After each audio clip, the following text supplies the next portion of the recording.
চাকরি পাওয়ার আনন্দে হোক বা প্রেম ভাঙার দুঃখে, বিরিয়ানি সবেতেই লাজবাব।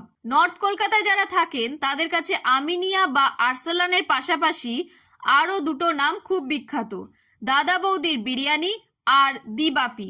দাদা বৌদির বিরিয়ানির নাম যদিও বহু বছর ধরে, তবে বর্তমান সময়ে দিবাপি পেয়েছে ভালোই জনপ্রিয়তা। আপনিও কি জানতে চান কার বিরিয়ানি স্বাদ বেশি? দিবাপিতে আলু আর চিকেন দুটোই বড় দাদা বৌদির থেকে।